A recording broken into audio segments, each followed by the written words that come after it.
तो बच्चा लोग प्रीवियस लेक्चर में हम लोग डिस्कस किए थे क्वांटम, मतलब पूरा डिवीजन देखे थे अप टू क्वांटम नंबर तक। अब आज के क्लास में कुछ क्वेश्चन सॉल्व करते हैं। तो क्वेश्चन नोट करना। Find out the correct set of quantum number. Find out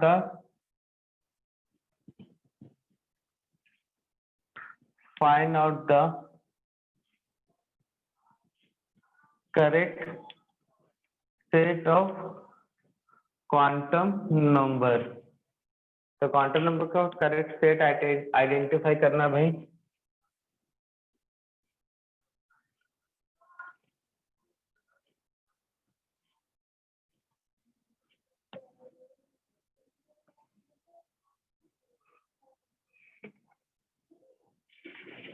N L M S।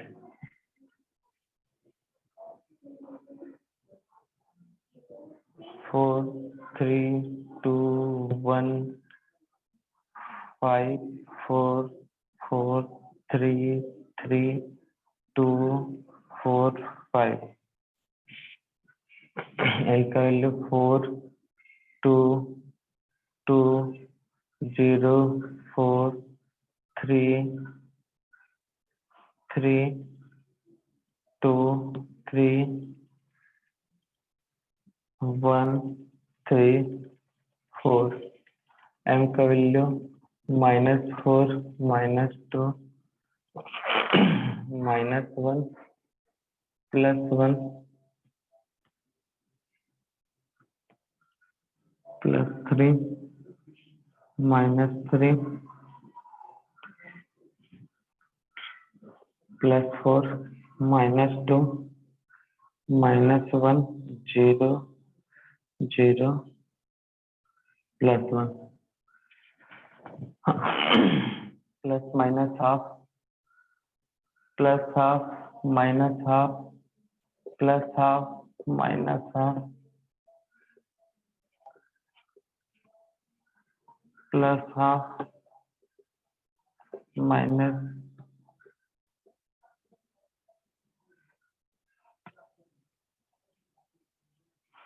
तो साइड में आंसर बताना पॉसिबल कौन सा नहीं, ठीक है ना, टिक कर दोगे। तो क्वेश्चन नोट कर लो। Find out the correct set of quantum number n l m n s का वैल्यू गिवन है। जो करेक्ट है उसके आगे करेक्ट का साइन, जो इनकरेक्ट है उसके आगे रॉन्ग मतलब क्रॉस का साइन बना दोगे। और जल्दी से सॉल्व करो बच्चा लोग। तो क्वेश्चन था, हाँ देखो, चलो आंसर चेक करो। Find out the correct set of quantum number. First वाला पॉसिबल है क्या? No no sir. नहीं, क्योंकि n और l सेम कभी होते नहीं है, ठीक है ना। सेकेंड वाला पॉसिबल है। यस। थर्ड वाला फिर से n और l सेम है, पॉसिबल है क्या? नो। नहीं। फोर्थ वाला पॉसिबल है क्या? नो। ये भी नहीं होगा क्योंकि n का वैल्यू l से ज्यादा हो ही नहीं सकता, मॉड वैल्यू, ठीक है ना। यहाँ पे फिफ्थ वाले में पॉसिबल है। यस। Yes sir. सिक्स वाले में यस। Very good. फोर्थ वाले सेवंथ वाले में नो सर। नहीं है क्योंकि n और l किससे पता चलेगा? l और m के वैल्यू से। एट वाले में yes sir. Yes sir. Ninth वाले में नो। No sir. 10th वाले में yes sir. Yes sir. Yes sir. Fourth वाले में सॉरी 11th वाले में yes sir. Yes sir. Clear है सभी को? तो इस तरह से सॉल्व हो जाएगा set correct set of quantum number. कर लोगे ना बेटा correct set of quantum number. किसी को कोई डाउट है, कोई दिक्कत है तो हमसे पूछ सकता है। तो यहाँ पे क्वेश्चन किस पैटर्न में देख लो। Find out the number of unpaired electron. Option है A B C D E. जिनके में अनपेयर्ड इलेक्ट्रॉन 1 आ रहा है तो ए ऑप्शन लिखोगे यहाँ पे आंसर में। जिनके में 3 आ रहा है अनपेड इलेक्ट्रॉन वो बी लिखेगा, जिनके में 4 आ रहा है वो 4 लिखेगा, ठीक है ना। खैर समझाना तो नहीं था, बट क्वेश्चन देख के तुम कई लोगों को दिक्कत हो जाता है इसलिए। और मैं यहाँ पे कुछ स्पीसीज मतलब आयन हो सकता है, मॉलिक्यूल्स हो सकते हैं, मतलब यहाँ पे मेन चीज आपका यूज होने वाला है इलेक्ट्रॉनिक कॉन्फ़िगरेशन। जिनको इलेक्ट्रॉनिक कॉन्फ़िगरेशन सीख गया हो, होल्स लॉ पॉली, बेटा माइक म्यूट कर लो, होल्स लॉ पॉली लॉ आता है तो उनके लिए दिक्कत वाली बात नहीं है। इलेक्ट्रॉनिक कॉन्फ़िगरेशन प्लस हुंस रूल अच्छे से क्लियर होना चाहिए, हुंस एंड अबाव, तब जाके ये वाला क्वेश्चन सॉल्व होगा। स्टार्टिंग में कुछ सिंपल से क्वेश्चन जैसे नाइट्रोजन, ऑक्सीजन, हाइड्रोजन, हीलियम। अब थोड़ा सा परेशान करने वाले हैं। Nitrogen N3 minus, oxygen 2 minus, NH plus, copper plus, iron 2 plus, Mn2 plus, titanium 3 plus, Zn zinc जो है 2 प्लस,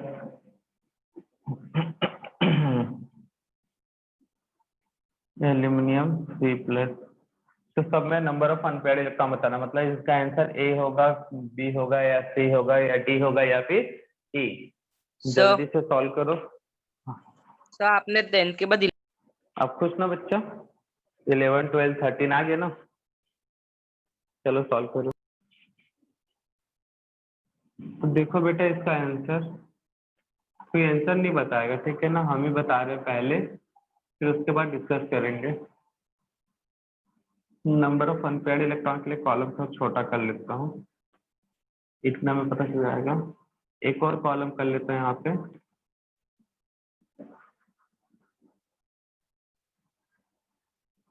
इलेक्ट्रॉनिक कॉन्फ़िगरेशन, क्योंकि इसके बिना कई लोगों को समझ में नहीं आएगा, उनका आंसर रॉन्ग होगा तो। और ऊपर नीचे ना हो इसलिए मैं बीच में पार्टीशन कर देता हूँ। तुम लोग को तो जरूरत नहीं है क्योंकि तुम्हारे कॉपी में ऑलरेडी रहता ही है भाई line.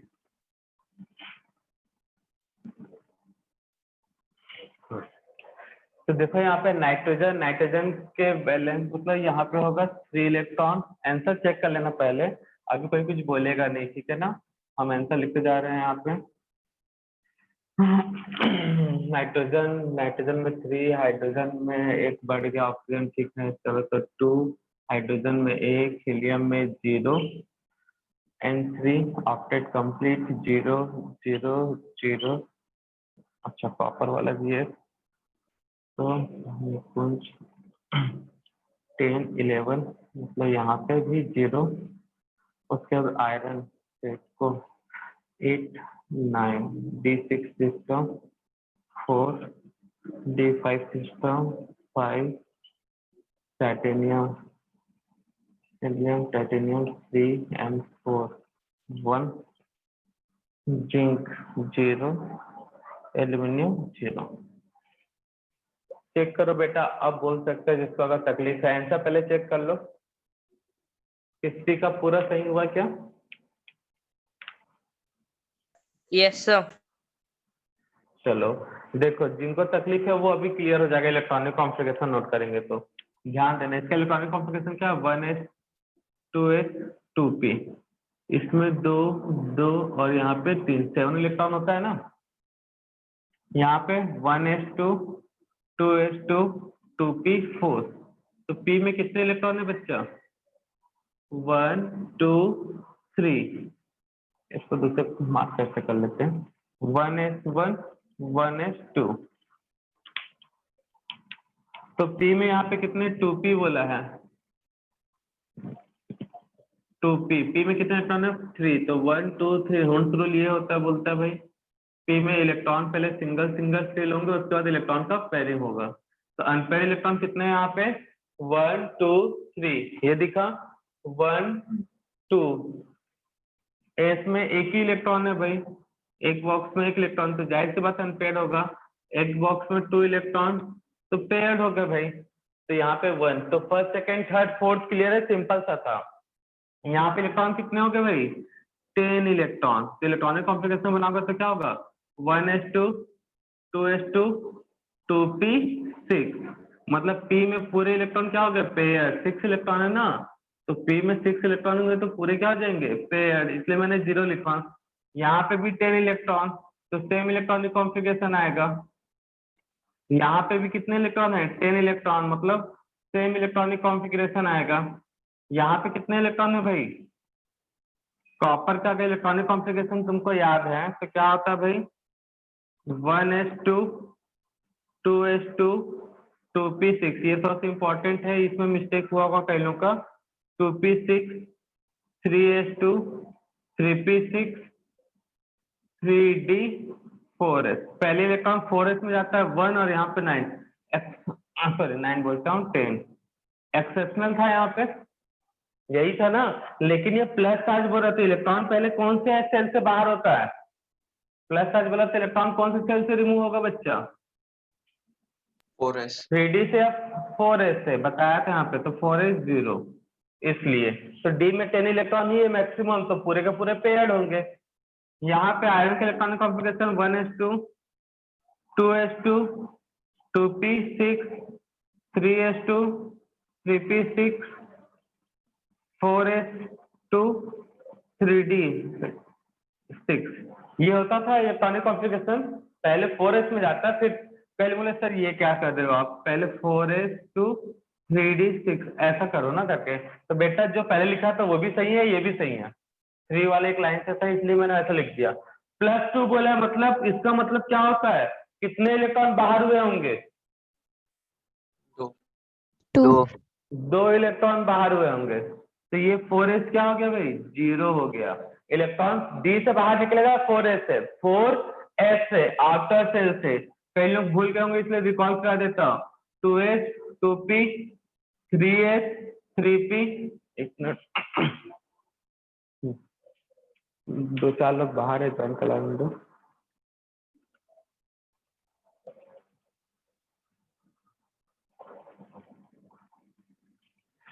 One S 2s 2p 3s 3p 3d 4s, बाहर वाला कौन सा सेल है 4s है ना, बाहर वाला कौन सा है 4s, तो इलेक्ट्रॉन कहाँ से निकलेगा बाहर से, चोर चोरी करने आएगा तो पहले बाहर वाले गेट से अंदर आएगा ना कि अंदर वाले से, इसलिए अब डी में 6 इलेक्ट्रॉन, तो बच्चा क्या होगा 1 2 3 4 5, डी में 5 ऑर्बिटल मतलब 5 बॉक्स होते हैं, तो first electron second third fourth 5 6, तो अनपेयर्ड कितने बचे भाई 4 बचे, क्लियर है।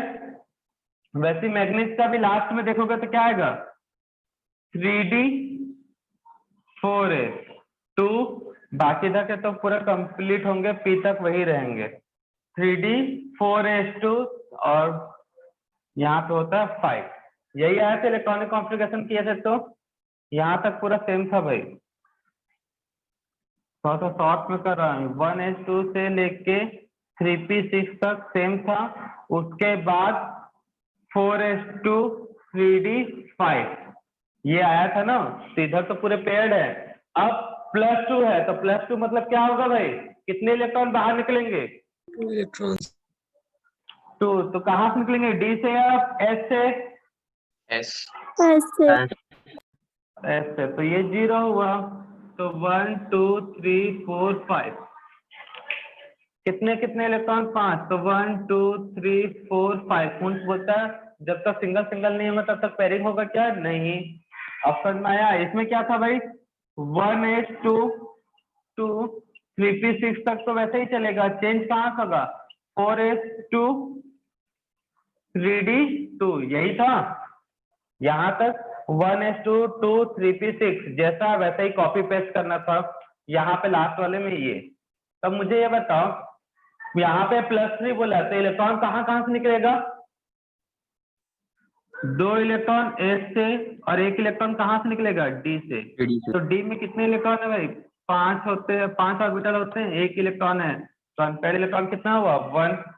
जिंक में क्या होगा 3d 10 4s2, बाकी सब सेम रहेगा पीछे, तो यहाँ पे देखो 4s2 2 प्लस चार्ज है, एस से इलेक्ट्रॉन निकल गया, मतलब डी में 10 इलेक्ट्रॉन, तो पूरे के पूरे पेयर्ड होंगे ना बच्चा लोग, पूरे के पूरे क्या होंगे पेयर, तो कई लोग को इसमें तकलीफ हुआ है भाई, मुझे मालूम है।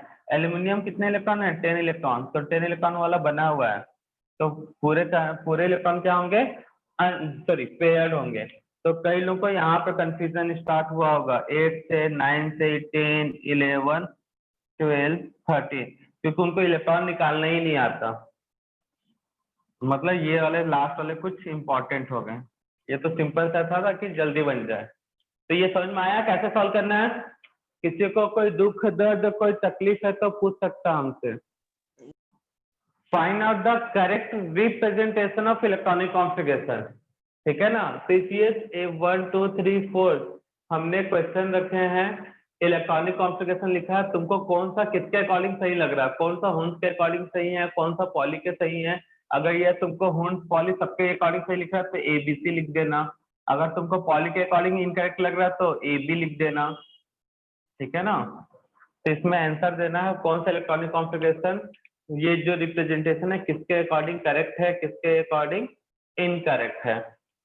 तो करो बेटा सॉल्व जल्दी से।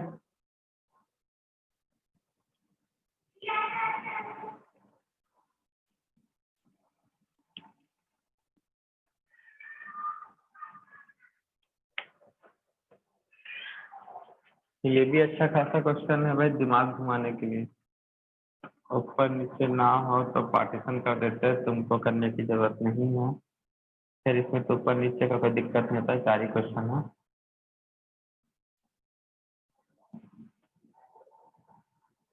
पीछे वाला क्वेश्चन नंबर ऑफ इलेक्ट्रॉन, और ये तुमको एक्चुअल में पता चलेगा तुमने सच में कितना अच्छे से समझा है इन तीनों लॉ को, अबाव, हुंस और पॉली को। तो देखो बच्चा लोग, अब यहाँ पे बोला इलेक्ट्रॉनिक कॉन्फ़िगरेशन आंसर पूछ रहा है भाई, तो 1s 2s।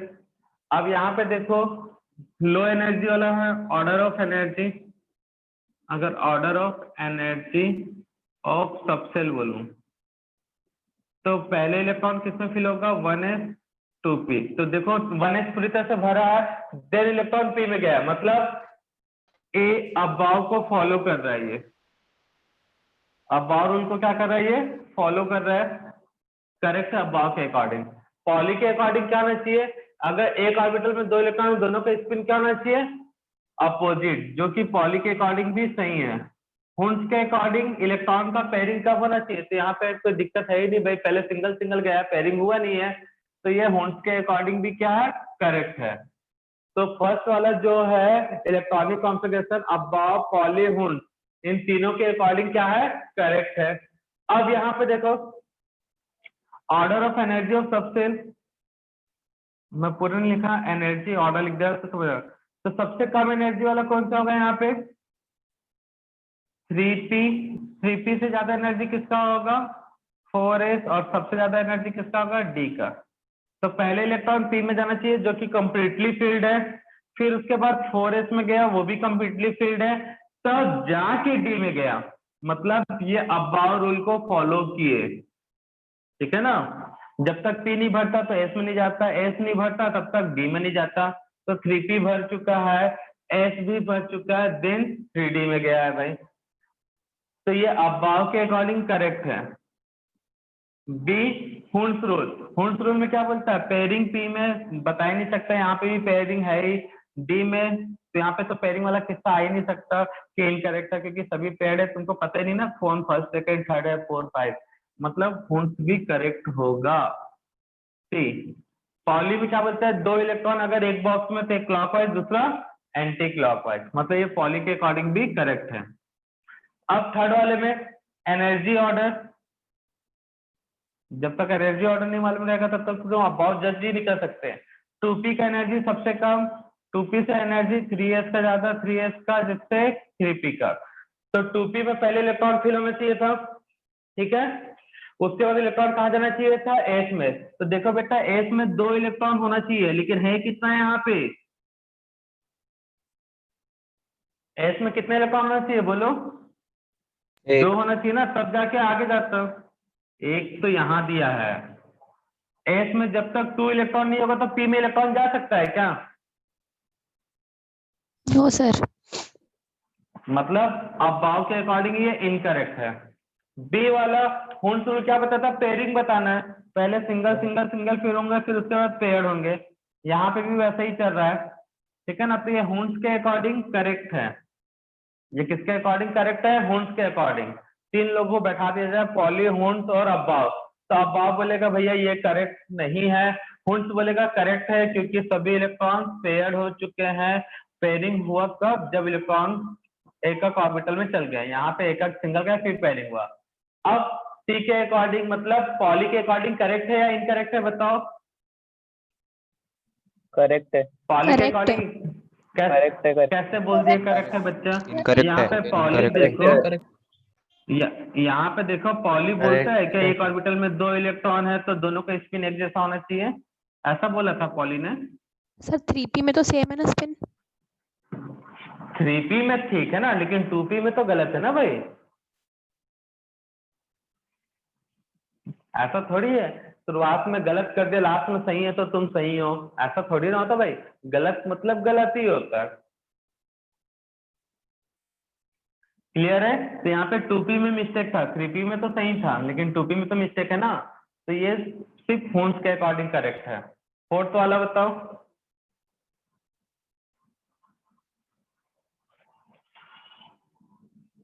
हुंस। अबाव, पहले अबाव के अकॉर्डिंग करेक्ट या इनकरेक्ट। एनर्जी ऑर्डर, पहले इलेक्ट्रॉन कहाँ जाना चाहिए था, 3p, इनकरेक्ट है। 3p के बाद कहाँ जाना चाहिए 4s, 4s का 3d।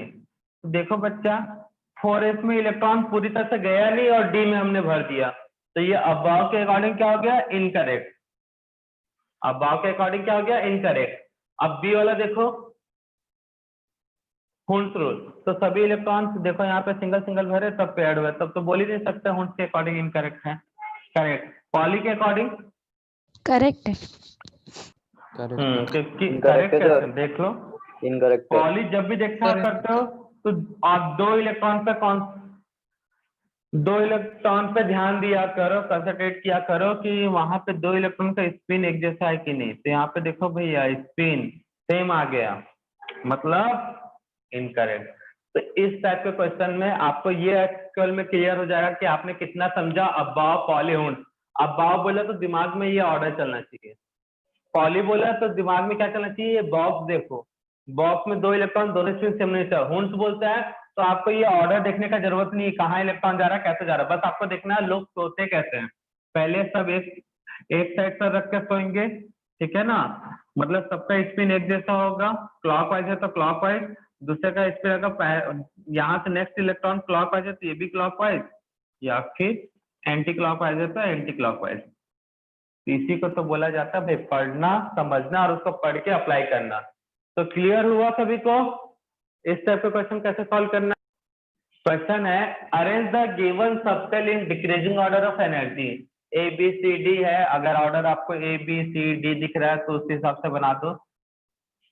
अब ये कुछ सबसेल्स दिए हैं, उनको सॉल्व करना फर्स्ट, सेकंड, थर्ड, फोर्थ में। तो यहाँ पे इस क्वेश्चन को सॉल्व करने के लिए कौन सा हेल्प लोगे रूल का, अबाव, हुंस या पॉली।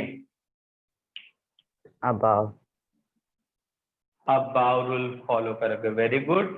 अबाव रूल में भी अब तुमको एन का वैल्यू नहीं पता है तो कैसे सॉल्व करोगे, इस जगह पे अपने मन से कंसिडर कर लिया करो एन का वैल्यू। एन का वैल्यू अपने मन से क्या कर लिया करो, कंसिडर। और हम बोलते हैं इस टाइप का क्वेश्चन आता है तो एन का वैल्यू ले लिया करो 10, सबसे बढ़िया, ठीक है ना। क्योंकि एक क्या होता है 4 से स्टार्ट होता है, अगर 4 से कम लेते हो तो दिक्कत आ सकता है। एन का वैल्यू ले लो 10 और फिर उसके बाद सॉल्व रख दो वैल्यू। एन का value 10s, 10p, 10d, 10f। Starting के 2 सिंपल वाले हैं, ठीक है ना भाई, 2 नहीं 3, 4, 5 दिक्कत वाले हैं। तो उसमें देख लो जिसका n प्लस एल का वैल्यू हाई तो energy high, n plus L का वैल्यू लो तो एनर्जी लो। तो ऑर्डर ऑफ एनर्जी पूछा है सब सेल का, तो n का वैल्यू 10 रखो, अपने आप क्वेश्चन सॉल्व होना स्टार्ट हो जाएगा। चलो जल्दी से सॉल्व करो, हिंट मिल गया है। फर्स्ट वाला देखो हमने सॉल्व किया, अगर किसी को समझ नहीं आ रहा तो इस तरह से हिंट दिया हुआ है फर्स्ट वाले में, चेक कर लो बच्चा और उससे शायद सॉल्व हो जाए आपका। चलो देख लो आंसर। फर्स्ट आंसर आएगा डी सी डी ए, और सेकंड का आंसर होगा A B C D. Third का सब में डी डी है, तो सबसे कम n-3 वाला, मतलब सी, सी के बाद डी, डी के बाद ए, और सबसे ज्यादा एनर्जी होगा, उल्टा कर दिया, डिक्रीजिंग ऑर्डर बोला ना, तो डिक्रीजिंग ऑर्डर में सबसे ज्यादा एनर्जी होगा एनपी, मतलब ए, उसके बाद बी, बी के बाद सी, सी के बाद डी। उसके बाद थर्ड में हाईएस्ट एनर्जी जो होगा सब डी वाला है, तो एन डी, मतलब बी का एनर्जी सबसे हाई, उसके बाद ए का एनर्जी, उससे कम एनर्जी डी का, और सबसे कम एनर्जी सी का। ठीक है। अब कई लोगों को फर्स्ट सेकंड थर्ड समझ में नहीं आया मैंने आंसर कैसे बनाया, तो देखो 4 और 5 को एक्सप्लेन करो, उससे क्लियर हो जाएगा।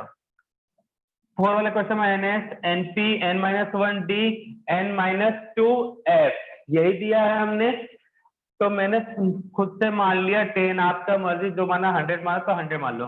n प्लस एल अप्लाई करो, तो 10 प्लस 0 10 आएगा, n प्लस एल का वैल्यू 11 11 11 आया। तो हमारा सबसे कम एनर्जी वाला कौन सा होगा? NS। अब इन तीनों में हाई एनर्जी वाला कौन सा होगा बच्चा? सबका वैल्यू n प्लस एल का सेम है, तो क्या देखते हैं n वैल्यू। यहाँ पे n कितना है? 10। यहाँ का n वैल्यू कितना है भाई? 9, और यहाँ पे 8। तो सबसे ज्यादा कौन सा होगा हमारा एनर्जी वाला? NP, जिसका n का वैल्यू ज्यादा होता है। NP के बाद उससे कम वाला 9D, मतलब लिख देते पहले 10P 9D, और उससे कम 8F, और सबसे कम कौन सा होगा? 10S। स्पेस की कमी है, फिर से कर रहा हूँ। 10P के बाद 9D 8F, और सबसे कम किसका है बच्चा? 10S का। ठीक है ना। ये किसके जगह पे लिखा गया था? 10P किसके जगह लिखा गया? सीधा मैं ABC वाला आंसर बना लूं, ABCD। तो 10P किसकी जगह रखा गया था? B, तो आंसर हमारा होगा B, सबसे हाई एनर्जी। 9D कहाँ पे आया था भाई? C वाले में, तो आंसर होगा C। अब 8F किस में आया था? D, तो D आंसर में आएगा नेक्स्ट सीक्वेंस, और लास्ट में क्या आएगा? A। तो आंसर क्या होगा? B C D A। ठीक है ना। कई लोग को इसमें समझ में नहीं आते, एक क्वेश्चन और करते हैं BCDA। तो 5 वाले में देखो NS, n-1 P, ND और n-1। n का वैल्यू मान लिया हमने 10, आप 100 मान लो, 11 मान लो, 12 मान लो, आपकी मर्जी। तो n प्लस एल का वैल्यू कितना आएगा यहाँ पे? 10। यहाँ पे कितना आ जाएगा? 10। यहाँ पे आ जाएगा 12, और यहाँ पे कितना आ जाएगा? 9 3 12। ये होगा।